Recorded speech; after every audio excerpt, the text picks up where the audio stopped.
All right, ladies and gentlemen, good morning.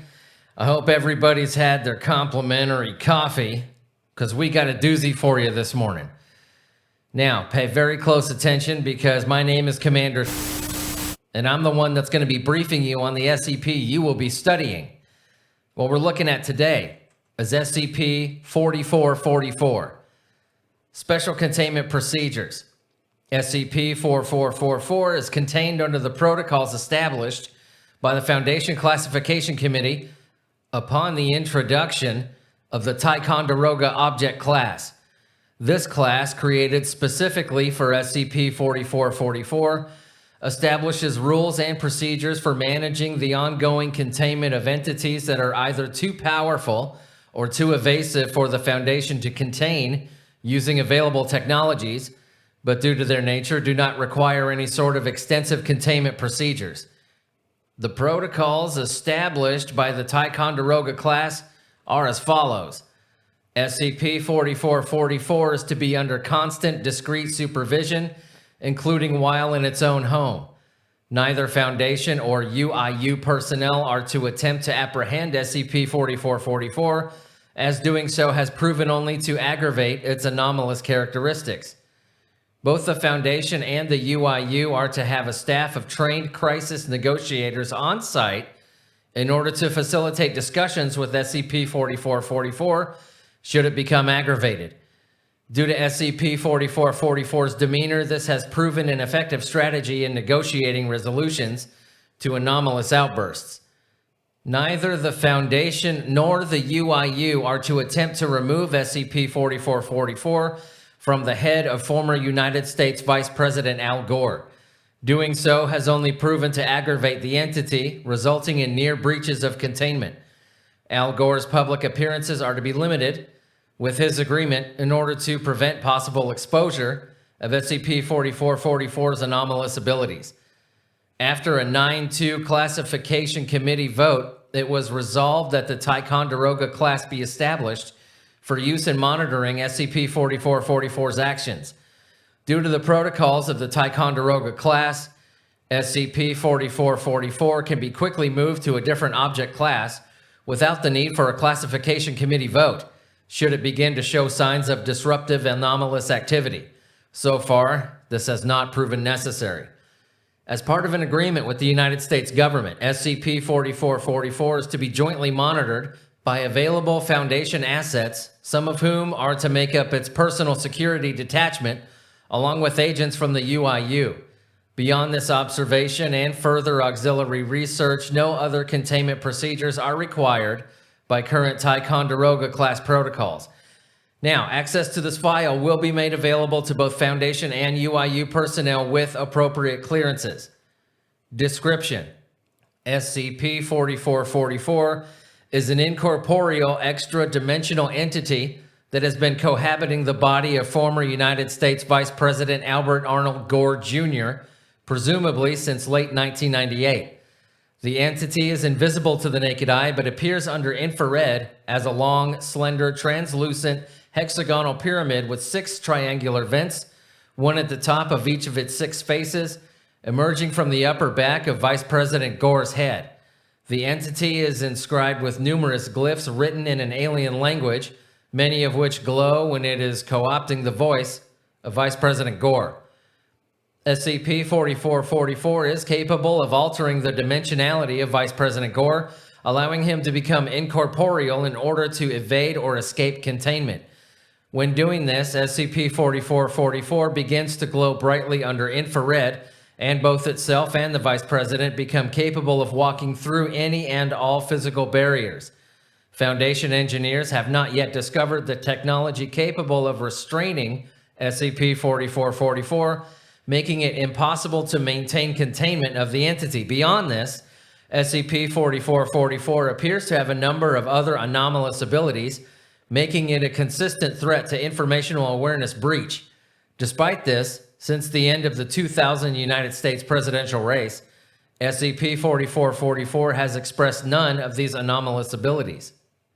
SCP-4444 refers to itself as part of a massive collective of similar entities.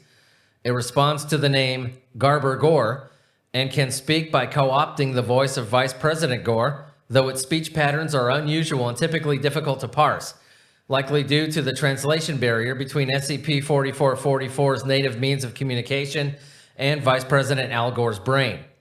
SCP-4444's stated intention for arriving on Earth was as a reconnaissance mission for its collective, a group of similar extra-dimensional conical entities who travel across the universe, searching for new sentient beings to cohabitate with.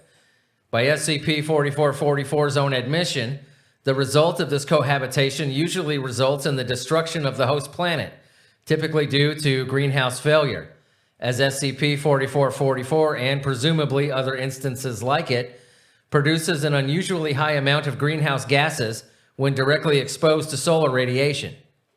SCP-4444 has also admitted that its population would not travel to Earth unless it had cohabitated the mind of the most powerful entity on the planet, in order to assure that the arrival of the other extra-dimensional beings would not be impeded by whatever power that entity represented.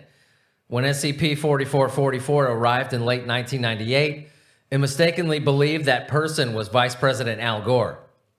Realizing its mistake too late, and being unable to remove itself from the Vice President's head, SCP-4444 then set upon its goal of being elected to the United States' highest office. Addendum 4444.1 Discovery.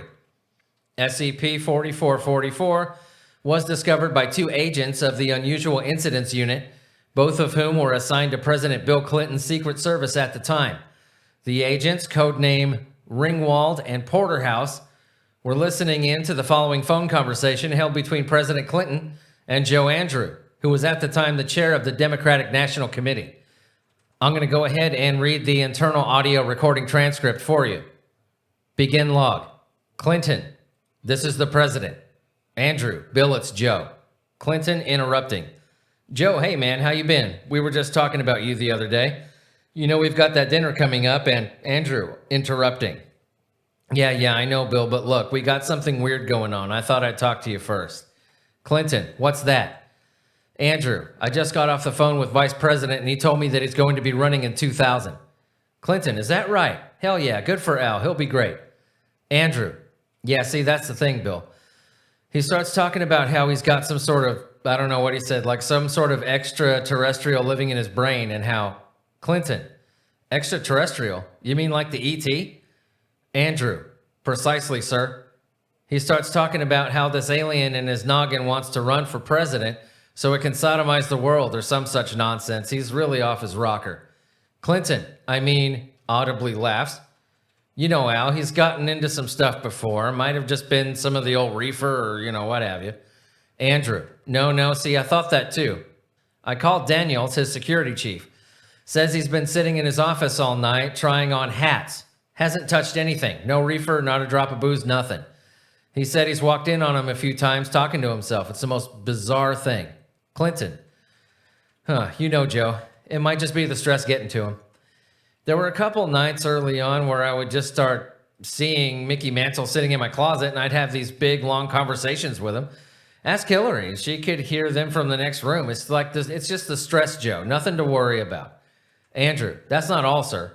Daniel said he had the door closed earlier and he just walked through the door like it wasn't there. Walked straight over to the fridge and stuck his hand through it like some sort of apparition or something. Pulled out a can of Coke like it was a ghostly beverage. He's got this whole team spooked right now. Bill, we got that steak dinner coming up, and I'll be honest, I don't know if we can take him out like this. Clinton, yeah, that's probably not the reefer then. End log. In the wake of this initial incident, Agents Ringwald and Porterhouse alerted operatives at UIU Central, who moved in to contain the vice president and ascertain the nature of this anomaly.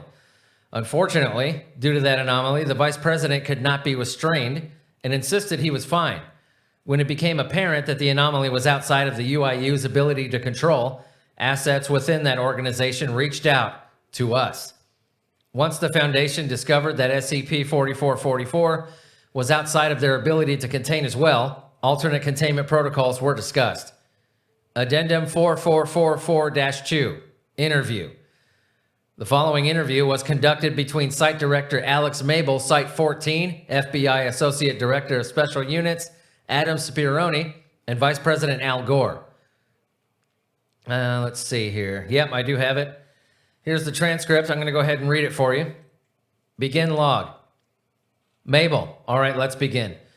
SCP-4444, you have Spironi. It's Mr. Gore, for Christ's sake. He's still the goddamn president of the SCP-4444.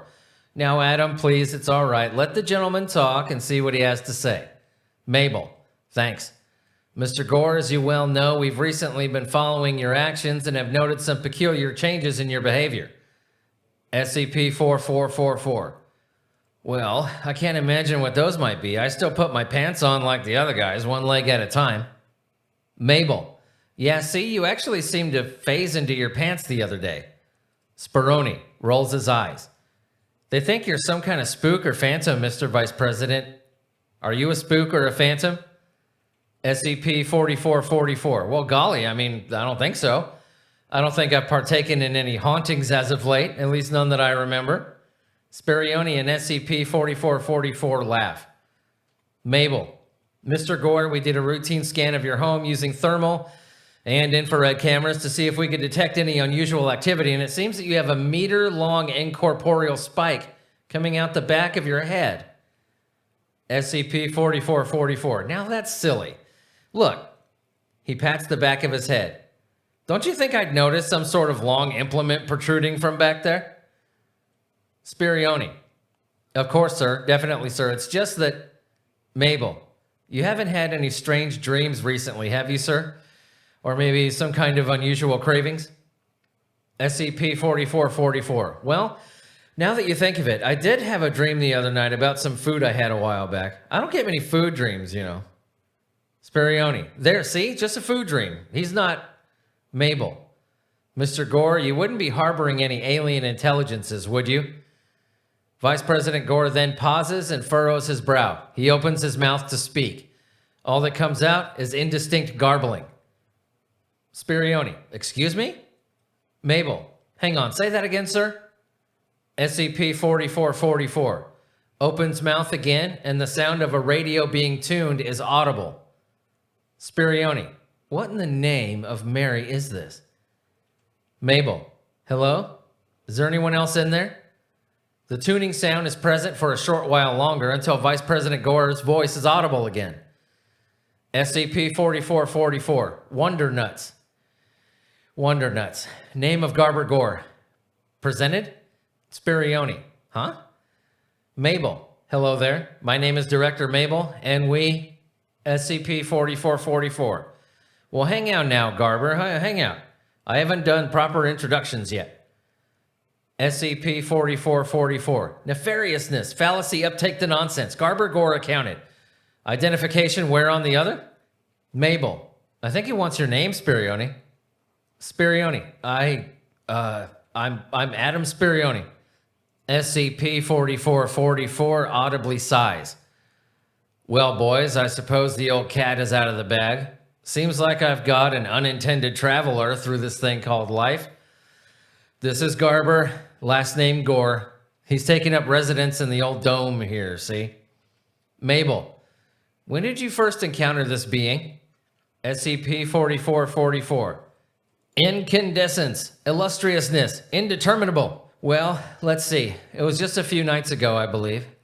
I had just turned in for the night when I heard someone talking in my room. I turned the light on, and Tipper wasn't there, but I still kept hearing this voice.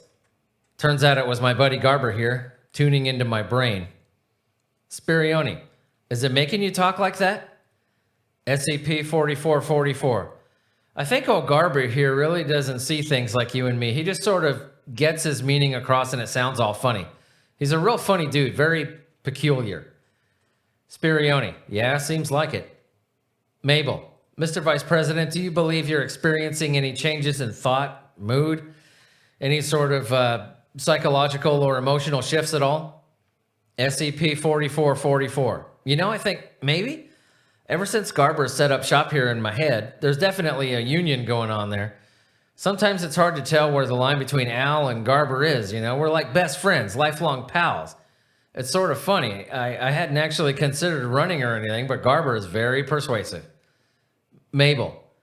Garber, what is your purpose for being here on Earth? SCP-4444. Mind think the sustenance of Garber. Salacious desire, undertaking, encouragement. Downsize the conquest. Strongest most strong. Garber Gore, presidented misunderstanding. Strongest misunderstanding vice. Unequated. Goofy and necessity for implementation. Garber Gore on the think stem. Improvement situational by majority gathering. Sectors the vote. Garber Gore succeed presidential. Encouragement arrival. The greater Garber. Spirioni. What the fuck does any of this mean? SCP-4444. Well, I think old Garber here is trying to say that he had a bit of a mix-up. He got confused, you see. He wanted to drop himself into the noggin of the most powerful man on the planet, and I think he got me and Bill mixed up. I told him I was flattered, you know, but he really had the wrong guy. I don't think Garber can just pop out of my brain here, though, so he's decided, that is to say, we've decided, that we're going to run for president in 2000. SCP-4444. Incongruous. Mabel. Unfortunately, that won't be possible. We're going to need to bring you into our facility for additional observation, Mr. Gore. And Spirioni. Well, hang on there, Alex. This man is the sitting vice president of the United States. You get that, right? You can't just whisk him away to one of your doodiddle sites somewhere for probing of the rectum or whatever sort of homo shit you get into up there. Mabel. Spironi, he's got an alien spike embedded in the back of his skull. Spirioni. And he's needed for important government work. This is unworkable. Do you understand? Mabel. He's the vice president, Spironi. Give me a fucking break. Spironi. Pauses. All right, well, fair, but SCP-4444. I'm sorry to interrupt here, gentlemen, but unfortunately, there's really no way around it. Garber and I will run in 2000, and there's not much you can do to slow me down. Garber here doesn't seem to operate fully in the 3 dimensions you and I know. So anytime he wants, we can just float right on out of here like some sort of ghostly balloon. I wouldn't tempt him either. I can tell he's got a really itchy trigger finger up there. Mabel, you know we can't allow that. SCP-4444. Well, then I guess you better scoot on out of here and get to thinking because old Al is fixing to roll up to the big chair. Spirioni. Well, shit. End log. Addendum 4444-3, Joint Foundation UIU Deliberations. Now, the following is a transcript of a meeting at the Pentagon between several high-ranking members of the Federal Bureau of Investigation's UIU, as well as members of the Foundation's regional leadership. The meeting was called due to the high threat of SCP-4444, or its anomalous properties would be discovered by the public. Now, I'm going to go ahead and read for you the internal audio recording transcript. These were the people in attendance. FBI Director Louis J. Free, FBI Special Projects Manager Dr. Ophelia Clark, FBI Unusual Incidents Unit Director Winston Bishop, FBI Unusual Incidents Unit Assistant Director Howard Dean, U.S. Army General James Rowland, SCP Foundation Regional Director Dr. Sophia Light, SCP Foundation Director of Personnel Jack Bright, SCP Foundation Assistant Director of Public Awareness Dr. Jeremiah Kimmerian, SCP Foundation Director of Occult Technologies Dr. Kane Pathos Crow, and SCP Foundation Acting Director of Occult Studies, also Clef. SCP Director Light. Let's get started. Director Free, thank you for joining us. Director Free, a pleasure. We just want to get this resolved as quickly as possible. Director Light, as do we.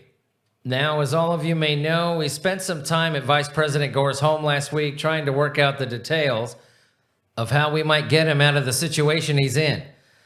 I'll refer to my Director of Occult Technologies about the progress we made here. Director Crow. Yes, wonderful. Thank you, Director. We've been looking into... Clark. That is a talking dog. Director Crow. Quite. Now, as I was saying, we've been looking into the entity that has affixed itself to the back of the Vice President's head, and I'll say it's a cheeky son of a bitch. These sort of incorporeals always are. Agent Clef can second me on this matter. Clef. What, me? Director Crow. Yes, of course you, Alto. Do us the service of telling us what your team has learned about this entity. Clef. All right, well, He rifles through a folder full of paperwork. It's a motherfucker, that's for sure. Impossible to interact with physically due to its structure, which exists within many parallel dimensions simultaneously, that we can tell. It doesn't interact with the world like we do. We don't think it can see. It's just got those vent things on the outside of it. No way we can tell or perceiving how a three-dimensional world works. Hell, even those are probably just for decoration or something. Assistant Director Dean. For decoration? Clef. Yeah, man, it's fucked. So we did some looking at the vice president's brain, and suffice it to say that it's really all sorts of messed up back there, where the entity comes into contact with it. It's not his brain that's a problem, really. Just the sort of space inside his head is all akimbo. I mean, he's fine, like he's still all there. His personality hasn't changed too bad or anything. He's just got an alien living in there, too. Director Crow, indeed. So my team has been developing some technology that we might use to yank that screw right out of the vice president's head. This, let me see here. Fumbles with a projector remote. Yes, wonderful. Okay, this is an incorporeal entity vacuum chamber. You see, sort of a new design for us. We've had some luck with containing all sorts of incorporeal entities in this bad boy, including a number of ghouls and what have you. It's a promising technology. Clef. The downside is that when you put things that aren't ghosts in there, they explode. Director Crow. Yes, well, when you put it that way, Alto, there are still some considerations to be had there. Director Bishop. Look, we're not interested in blowing up the vice president. If we wanted to do that, we'd just do it. Do we know anything about this creature's intentions? What does it want? Assistant Director Sumerian. Yes, actually, in our dealings with the vice president and with the SCP entity, we've determined that it intends to run for the president of the United States. General Roland, my God, this is it, isn't it? The invasion. It's the invasion. I knew it. We've been preparing for this for years. Assistant Director Sumerian, no, not necessarily the way you're probably imagining. This entity claims to be a part of a swarm of similar extra-dimensional entities, some greater collective that go from planet to planet using the thoughts of the populace as food, and then, leaving once the greenhouse gases they produce hotbox the planet. Director Free. So why aren't they just doing that? Director Light. These entities don't appear to understand the extent of their abilities, or even that they're incorporeal. So much of we, could consider their culture is based on a misunderstanding. A misunderstanding that they're somehow weaker than corporeal beings because they don't properly differentiate between the two. The entity has made it very clear that they don't want to arrive on a planet until they've got one of their own positioned into the most powerful single creature on that planet, because otherwise that entity and the native inhabitants of said planet could annihilate them. Maybe this has happened to them at one point in the past. Regardless, we currently believe they think that person is President Clinton. Director Bishop, but that position is about to be open. Director Light, precisely. Well, here's what we're going to do. We're going to continue to let Crow and his team work on finding a way to remove that thing from the vice president's skull, but in the meantime, our best bet might just be to support his position in the upcoming election. We think if we can make Vice President Gore unelectable, then the entities may just pass over us, thinking we're too dangerous of a threat, and our nail in Mr. Gore's head might leave on its own. General Rowland, good Lord. You're talking about undermining the very essence of American democracy. That's unspeakable. Clef, if you think this is the first time we fucked with your elections, I got some bad news for you there, buddy. Director Bishop. So why not just rig the election? You seem to have the resources necessary to do so, obviously, so why not just declare someone else the winner? Director Light. That's nice of you to think so, but the fact is that rigging an election on this scale without somebody finding out and alerting the press is an unacceptable risk. There are too many moving parts, even if we only targeted a few swing states. As dangerous as leaving the SCP-4444 entity uncontained is, trying to swing the election in favor of another candidate through brute force might reveal us entirely. We have resources, but we're not omnipotent. Assistant Director Sumerian. We'll need to be put in contact with Governor Bush's campaign, but we can start rolling out disinformation before the end of the week. Assistant Director Sumerian. What, is something wrong? Director Free. I imagine it hasn't hit the papers just yet. Governor Bush was shot last night. He was hunting and caught a stray bullet right above the ear. The swelling put pressure on his brain, and he was done before they got him to a hospital. Director Light. Oh my God, he's dead? Director Free. No, he's still breathing, but nobody's home. They're saying it's brain death. They'll likely put him off his ventilator here in a few hours. They're just waiting for his family to fly in. I imagine we'll hear an announcement from him soon. Director Light. That's so unfortunate.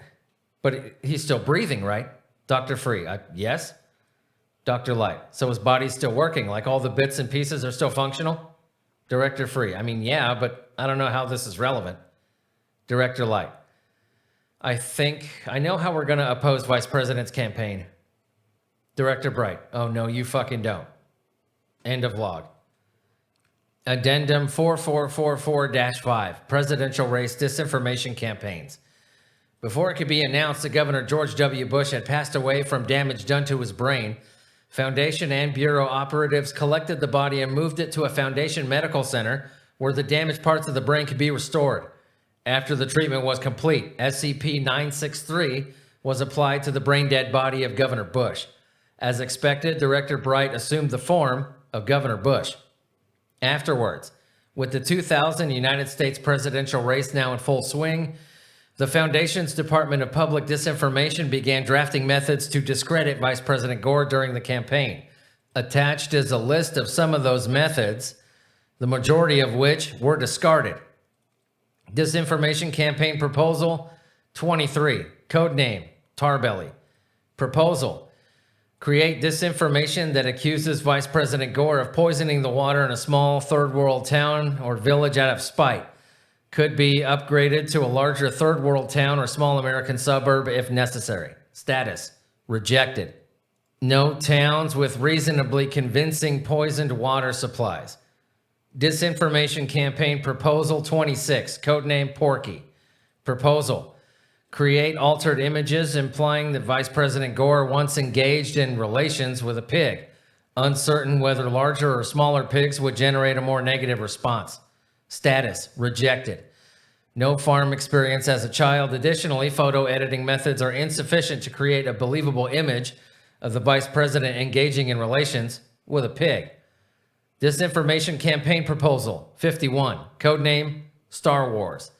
Proposal: produce disinformation that Vice President Gore both believes in and believes he has communicated with a space alien. Status: rejected. Due to the sensitive nature of Vice President Gore's anomaly, it was determined that a disinformation campaign so closely linked to the truth would be ill-fated. Disinformation Campaign Proposal 76, codename The Other Monica.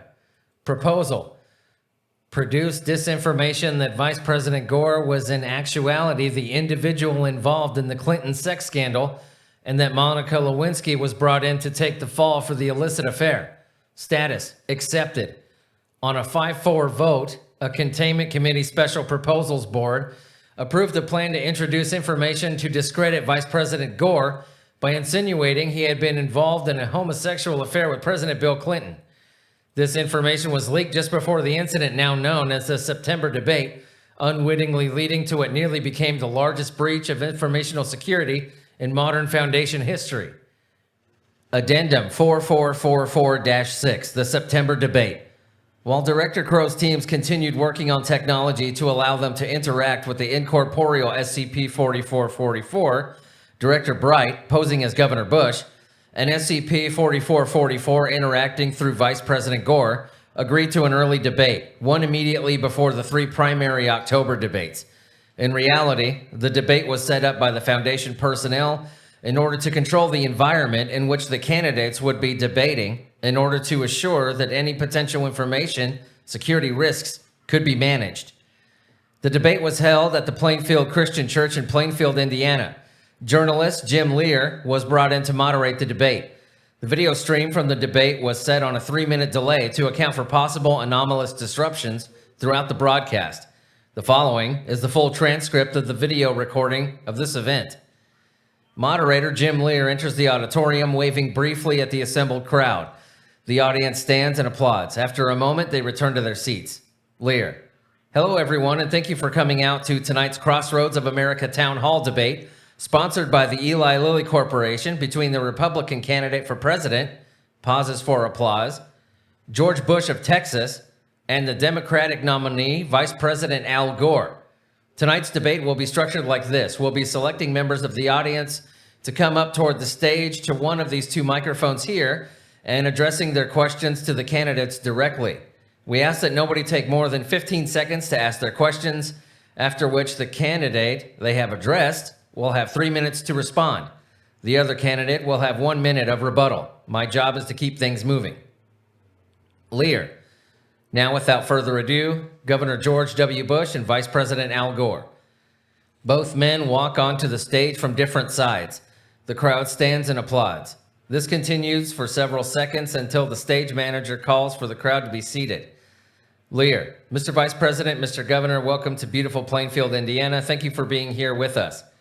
SCP 4444. Yes, thank you, Jim. A real pleasure to be here. Director Bright. Yes, Snickers. Thank you, Jim. Thank you more, in fact. Light laughter from the audience. SCP 4444 glances at Director Bright and rolls his eyes. Lear.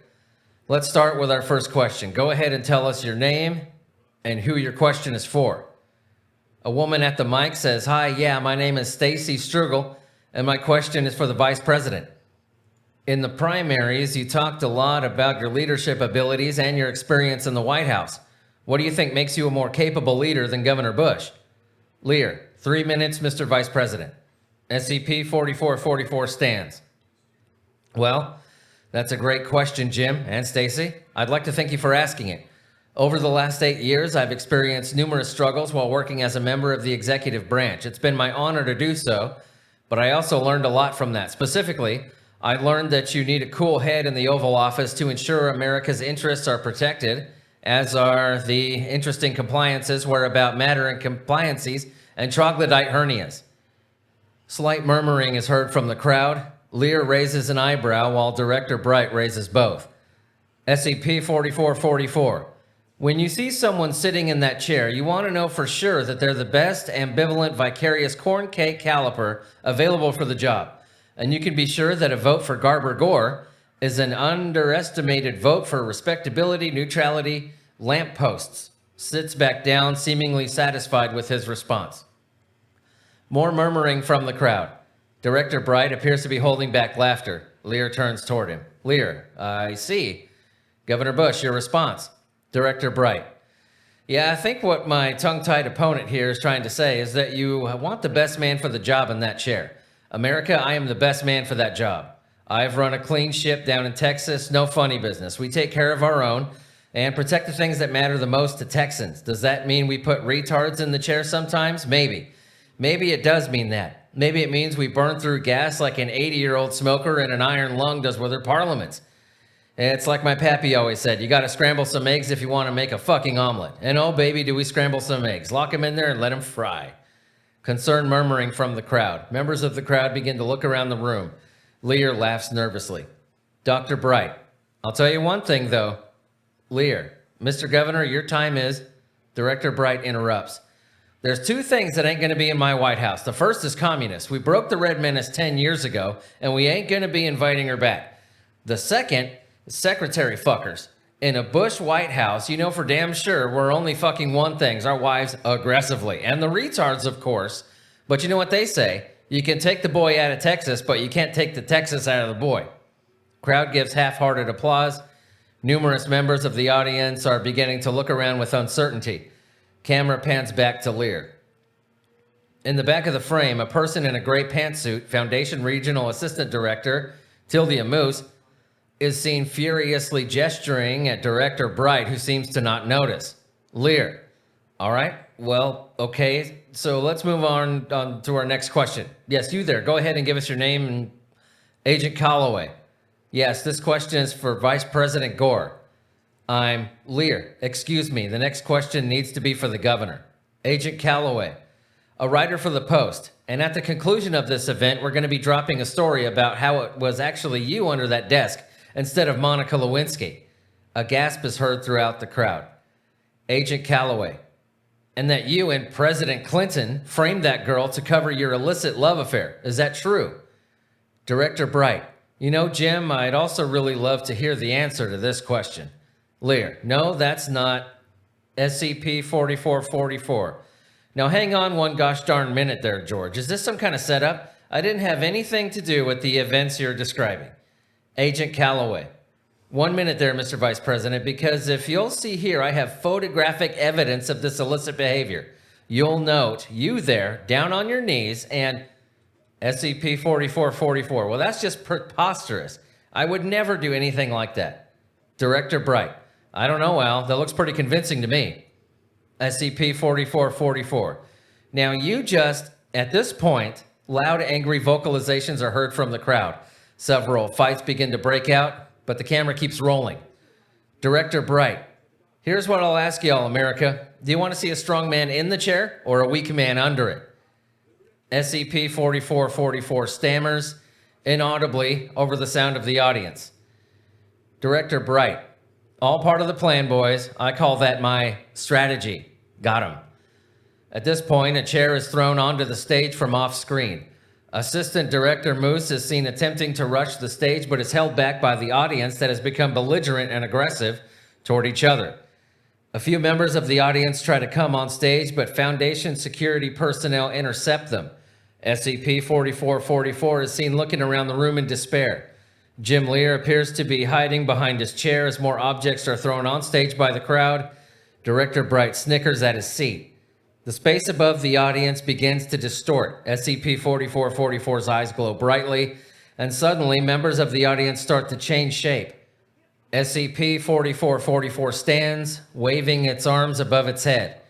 SCP-4444, Garber Unacceptable Addition Convention Terraform unto Dark Magicianship. Spell. Members of the crowd begin to rush the exits, many of which are now blocked by the elongated forms of other members of the audience. SCP-4444, Gregarious Enchant the Manatee, Vex Papyrus in the Dust, Conflagration Emanate the Date, and Dice Phosphorus Cacophony. I am a serious candidate, goddammit, and I demand to demonstrate diversified intersection atmosphere. SCP-4444 takes its seat, seemingly satisfied with its response. The doors to the room are thrown open, and both Foundation and FBI operatives swarm the stage. Outside, helicopters are audible as several task forces descend upon the church.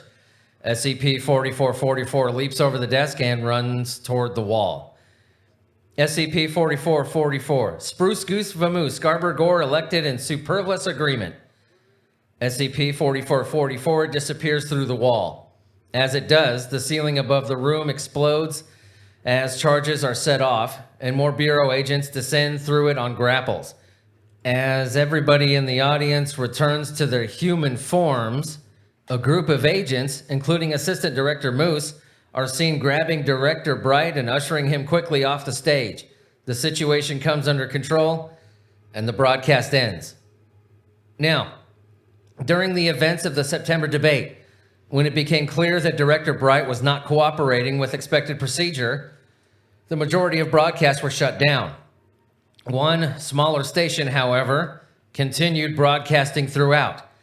A cover story of technical difficulties at the event was given to all canceled broadcasts, and a massive cover-up began for those households who had watched the entirety of the filmed event. Class A amnestics were given to all suspected viewers. Additional amnestics had to be given into those in the path of SCP-4444, who ran unimpeded by obstacles all the way from the debate site to a barn in western Ohio, where it hid in an upper loft for 3 days before being convinced to come down. Afterwards, Director Bright was disciplined by the Ethics Committee for his actions during the debate, as was the special committee that approved the disinformation campaign. Members of the Republican Campaign Committee approached the Vice President's team and agreed to strict rules for all upcoming debates, which SCP-4444 was willing to agree to.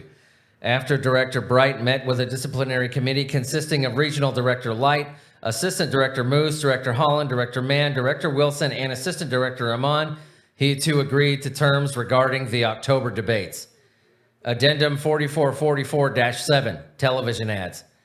While SCP-4444's eccentric speech patterns and unusual behavior was able to be mitigated during debates through the use of video and audio editing, its campaign, staffed in part by undercover members of the UIU, began releasing ads on television stations around the country. While many of these ads were of no consequence, several of them were aggressively eccentric and breached information security and were not allowed to run on public stations. However, in order to satisfy SCP-4444's desire to see them run, satellite televisions were installed on the Vice President's HQ bus, through which undercover agents would play tapes of the removed ads instead of regular between-program advertisements. 2000 Democratic Campaign Committee, targeted television advertisement. I'm going to go ahead and read this transcript here for you, just so you can get an idea. A pastoral scene comes into frame. A guitar plays softly in the background. The scene transitions to a fence. Resting against it is Vice President Gore. SCP-4444, hello America. My name is Al Gore, your Vice President. Scene changes and a farm appears in the background. The Vice President walks into the frame. SCP-4444, what you see behind me is a farm. There you may like it on our planet. The farm has cows in it. Have you ever seen a cow? Camera pans right slightly. A cow is standing near SCP-4444. SCP-4444, this is a cow. And this cow can produce 1,000 tons of methane every year. That methane is what's called a greenhouse gas. And if enough of it gets into the atmosphere, it's lights out for the planet. Scene cuts dramatically to SCP-4444. Standing behind the cow, a large plastic bag has been taped to the rear end of the cow. SCP-4444. Did you know that there are some creatures out there that can double or quintuple that output in a day? It's more true than you think. And some of these creatures might be living here, right on Earth, very soon. SCP-4444 slaps the back end of the cow, causing it to jump and run out of the frame. SCP-4444 laughs hysterically. SCP-4444. So tape up the anuses of your cows so that harmful methane cannot get into the atmosphere. Everyone needs to do their part to offset these greenhouse gases so that if any other hypothetical creatures come here that create much more of those gases, the Earth can hang on a little longer before dying. Scene changes to SCP-4444, smiling at the camera, arms folded. A cow with a plastic bag taped over its rear end is seen eating in the field behind SCP-4444. SCP-4444, my name is Al Gore, and fledgling nocturne annihilism fellow Garber Gore, and we want to tape American bags over American cow anuses. Camera pans out toward a field of cows with bags taped to their rear ends and then fades to black. Can we keep the laughter to a minimum? All right, we're trying to study something here. This ain't high school. Now, I have a transcript of another one. Year 2000 Democratic Campaign Committee, targeted TV advertisement. And this one, SCP-4444 does not appear on screen. Instead, the entirety of the ad is a slow zoom in on a sleeping cat. SCP-4444, voiceover, gregarious. My collared edition designated Garber Gore. Cat. SCP-4444 voiceover. You know what's in style nowadays? Cats. Also, shaving the back of your head. Monks did it once. Garber Gore expectations upon man to disinfect point disparity the population approaches. Shave those heads. For America. Shave 'em, Buster. And then it fades to black. Addendum 4444-8. Global Occult Coalition Inquiries. Throughout the election of 2000 and during the establishment of initial containment procedures for SCP-4444, rumors began circulating in paranormal investigative groups that the Vice President was possessed by a demon. Several of these groups, namely the fledgling Knights of Truth internet-based paranormal truther group, began circulating a number of conspiracy theories regarding the Vice President. These included that Al Gore is an alien, that he is carrying an alien child, that Al Gore was seen flying over Minneapolis wearing nothing but black dress socks, that Al Gore is a non-specific ghost or apparition, that he is the ghost of Rutherford B. Hayes, that he was a ghost but then possessed the body of Al Gore and is no longer a ghost, that Vice President Al Gore has spectral ties to a psychic terrorist group living in Pakistan, that Al Gore is neither an alien nor a ghost, but is instead a shapeshifter from Mars. Vice President Al Gore is Bigfoot, Vice President Al Gore is the ghost of Bigfoot. And then there was another one that Vice President Al Gore is the ghost of an alien Bigfoot. Due to the abundance of conspiracy theories and potential sightings reported during the early days of 2000, the Unusual Incidents Unit was contacted on several occasions by ranking members of the Global Occult Coalition who were concerned about the potential anomalous nature of the Vice President. A transcript of one of these calls will be provided to all of you.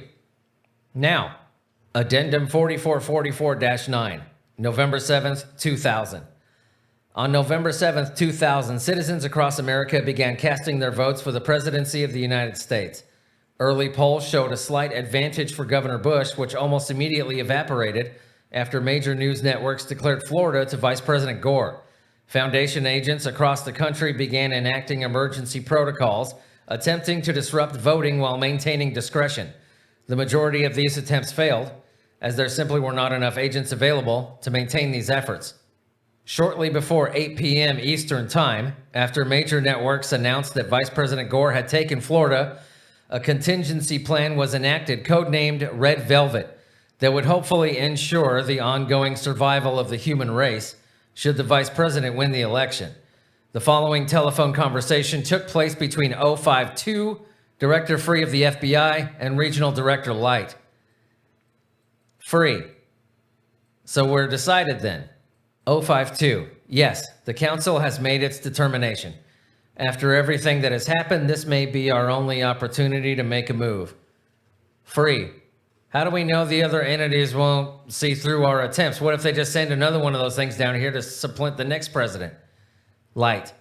We have precautions against that now. We've installed Director Crow's vacuum nullifiers, just like the one we have up at the Democratic campaign headquarters, near enough to all major world leaders that we shouldn't expect any of them to slip through, especially if they're targeting American officials. Free. And you're going to handle the disinformation? Light. We are. A gas leak at the hotel should hide the grittier details, and our crews will clean up the mess. Free. Are you sure your device will even work? You talk about these vacuum nullifiers like you've used them before. 052. It'll work. Free. All right. Well, fuck me. I hoped we wouldn't have to do this. I'm not going to pretend like we haven't iced public officials before, but on the night they're elected president, this is bold even for you. And if it doesn't work, I swear. 052. We prepare for doomsday. We're already watching the skies. Free. This is horrible. Light. I know. And if we weren't... Hang on. Free. What? Light. Do you have your TV on? Free. Yeah, why? Indistinct shouting could be heard in the background. Light. Oh shit, he's coming back. He's coming back. 052. What do you mean? Light. Oh my God. Oh shit, we're filling the basement of that hotel with gas. I gotta go. Now, as the results in Florida began to swing back towards Governor Bush, as we're all aware, Foundation and Bureau agents rushed to the Florida Panhandle to ensure the authenticity of those results. At the same time, several agents were dispatched with amnestics to the Democratic campaign headquarters in the event that SCP-4444 lashed out in an anomalous way. After 2 days of recount, with the Florida vote being too close to call, it was determined that George W. Bush had won the election despite a massive disparity in the popular vote, if you remember. Despite expectations that there would be some kind of anomalous outburst by SCP-4444 in the wake of the results, neither the entity nor Vice President Gore exhibited any sign of unusual activity throughout the entire affair, with the Vice President eventually conceding defeat after several weeks of legal battle. In a letter he wrote to George W. Bush shortly after conceding the defeat, the Vice President said the following: "I'll admit, George, I really thought I had you there at the end. Sometimes you get it in your head the way you think things should be, and you forget that just thinking something doesn't make it real. I wanted this more than anything else in the world for a long time, and would have given just about anything to have it. For a time, I would have thought the stars themselves were behind me. But I recognize the reality of things, George, and I trust that you'll do right by the office and right by this great country. I don't know if I would do things differently, or if I would have preferred not to have the alien in my head, but at the end of the day, we are who we are, and time marches on. You have a long road ahead of you, so I won't take up any more of your time. As for me, I think I'm going to take some time off, maybe see the world for a while. The cow ad really got me thinking too. You know how much greenhouse gas the U.S. produces? It's unreasonable, George. Really, it is. I hope you address it. I think I'm going to address it too, because it's just too much, George. Those goddamn cows really don't know what they're getting into. Yours truly, Al and Garber. Since this statement, Al Gore has not publicly addressed SCP-4444, nor has he publicly displayed any unusual anomalous behavior. Due to SCP-4444 still being visible under infrared, Mr. Gore has agreed to wear an IR blaster that disrupts infrared photography. Addendum 4444-10, unidentified phone call. On the night of January 19, 2000, a phone line originally used for undercover Foundation agents to take inquiries concerning the Republican presidential campaign received a voicemail from an unknown individual. The individual, who has not been identified, made the call from a payphone in Atlantic City, New Jersey. Unidentified voice. Several sectitude question mark. Apple Legos. Talk piece hangly on the dangly. Cack.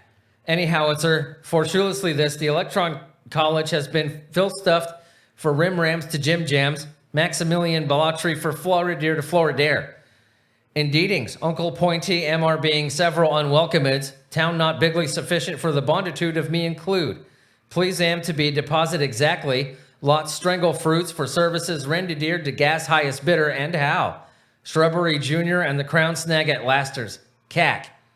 Additional clattering noises for 20 seconds, followed by loud vocalizations. Silence until the line goes dead. Addendum 4444-11. Unexplained television ad. The following television advertisement played once on a local television station in the Gainesville, Florida area on November 11th, 2007. SCP-4444 claims to know nothing about the ad, and further investigation into its origins is ongoing. SCP Foundation Department of Public Disinformation, unexplained TV broadcast. In this, SCP-4444 sits on a hill overlooking the sea. He is dressed entirely in denim. Gulls are heard in the background. SCP-4444 does not turn to look at the camera. Instead, it's a voiceover. SCP-4444 says, "Have you ever wanted it all to just endorse one's dysphoria of calamity upon originate of malfeasance? In the distance, something large drops out of the sky.